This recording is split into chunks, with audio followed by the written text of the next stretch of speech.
I'm afraid I don't have a lot of research for you today. I don't have a lot of facts. I don't have a lot of statistics. Overall, I wouldn't say that I'm a person with a lot of knowledge. What I do have for you is a confession. I am very lazy. And I mean very, very lazy. My flatmate had to wake me up to come here today. There was a time in my life when I worked 9 to 5, although I didn't look like Dolly Parton. In fact, if I'm being totally honest, it was more like 9 to 9. You're only 19, you don't know anything about work. All of you responsible, kale-consuming adults are thinking right now. And you're right, I don't know anything about work now, but I did. From the age of 10 to my high school graduation, I was, for all intents and purposes, a workaholic. I woke up at 7:30, went to school, came home at about 4 for a quick bite. I had either piano, French, English, or swimming lessons until about 7, when I would return home exhausted, to be faced with a menacing pile of homework. It seemed as if my parents and teachers were trying to prepare me for the world by piling boxes of knowledge in my head. What no one prepared me for was the soul-crunching uphill battle for motivation. No one ever sat me down and said, "Some days, Eliza, you will wake up and you feel like that's all you want accomplished for the day. Some days, everyday life will be a chore." In fact, most days will be like this. But the world is not going to give you a day off every Monday. These are the kind of things you can't do homework for. Granted, I was a bit special. I was the sort of child who often contemplated the pros and cons of eating books. Pro, I might devour information. Con, it probably tastes worse than kale. That's kale. I was 6 when I called my mom from my best friend's house and announced that I had found an English teacher and I was to start lessons immediately. I was the quintessence of insatiable, all-consuming curiosity, and I didn't even know it. To every adult around me, this meant that by the time I applied for university, I would have a glowing resume. To me, resume building was just fun. But something happened. Somehow, learning became tedious, and passively watching Gossip Girl exciting. This something, I mean to argue, has happened to most children of my generation. The result of our schooling is what I would like to call the Cba Factor. Children are in the learning business. Their only job is to get taller and figure out what it means to be a person. Picking up skills is what their brains are thirsting for. Things like neuroplasticity and other long terms, which I wouldn't pretend to understand, spring to mind. School, however, does not teach you how to be a person.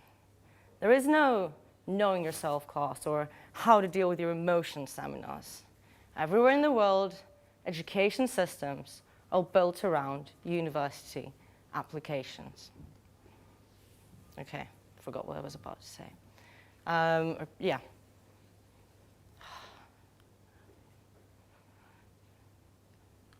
Okay.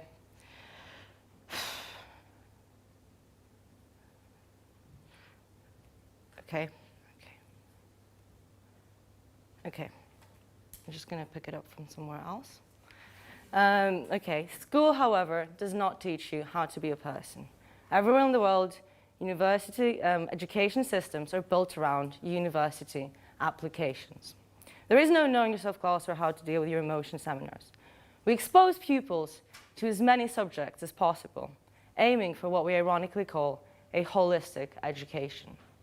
Gradually, children become desensitized to the pleasure of learning something new, and so learning becomes an errand, void of its inherent excitement. More importantly, though, very few pupils understand why their predetermined goals matter. To this day, I have not used trigonometry once, and I intend to continue on this path. We're told that we need to do this and that to have a good life, and for the most part, we obey. But when we reach the inevitable and romanticized age of revolution, we start questioning these things. In truth, we should have questioned them from day one, but we were too busy thinking about 10 different disciplines in school. We are a generation of overeducated, overexposed, overachievers, and we are now paralyzed. We found a very easy way to escape reality. Avoid it. I see it in myself and my friends every day. Some of them are very active people with busy lives and high aspirations. But every time they decide whether to do something or not, they take into account the Cba factor. At this point, I should clarify. Cba means can't be asked. The most rational way to make our minds are doing something or not is a cost-benefit analysis. The effort we have to put in versus the rewards we get. When the weighing is skewed and the effort seems to be contributing more than the rewards, that's when we Cba. In other words, it is psychological inertia. I might really want to do something, but the mere thought of moving can discourage me into inaction. As to why this generation-wide change in thinking has happened, I have already given you some hints.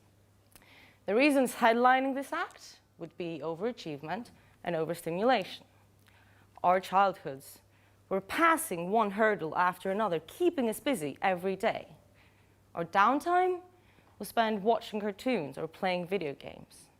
Unlike the generations before us, it was filled with flashing images, high-pitched characters, and blinding colors. We never really rested, and we are now too tired to think straight or act rationally in the way I have described. The most obvious example of this is procrastination, of which I am a certified expert. Whilst writing this speech, I checked Facebook about 20 times. I watched an episode of Family Guy because, you know, Family Guy. And I spent about 2 hours on thought catalog. The internet is the best proof of how much people don't want to work. Bored Panda, 9gag, thought catalog, stumble upon, and a myriad more websites are dedicated to the unproductive passing of time. What is most disconcerting to me as a manifestation of Cba, though, isn't avoiding something you have to do. It's all those times we Cba away from things we really want to do. It starts with the smallest of things. I want to go to the pub, but my bed is warm and a 5-minute walk seems a bit, excessive and uncalled for.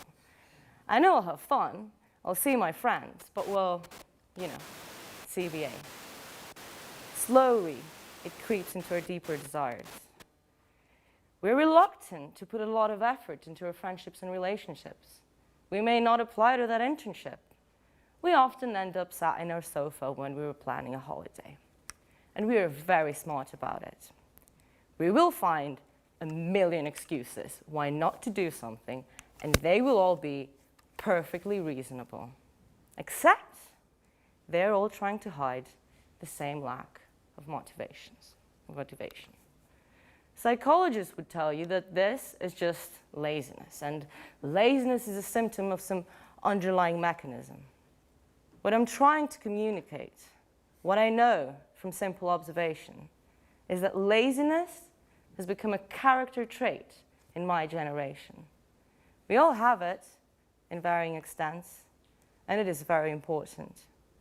It means we need to make very careful choices about how to prepare for it economically and technologically.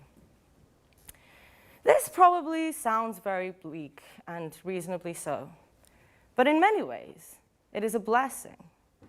You see, the things we do when we Cba say a lot about who we are.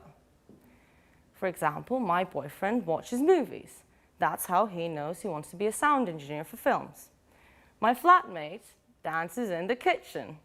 That's how she stays in touch with her body. She's right there, actually. I like to fix Wikipedia references. That's how I know I'm a nerd. And it's not only our bizarre interest that our CBA time reveals to us.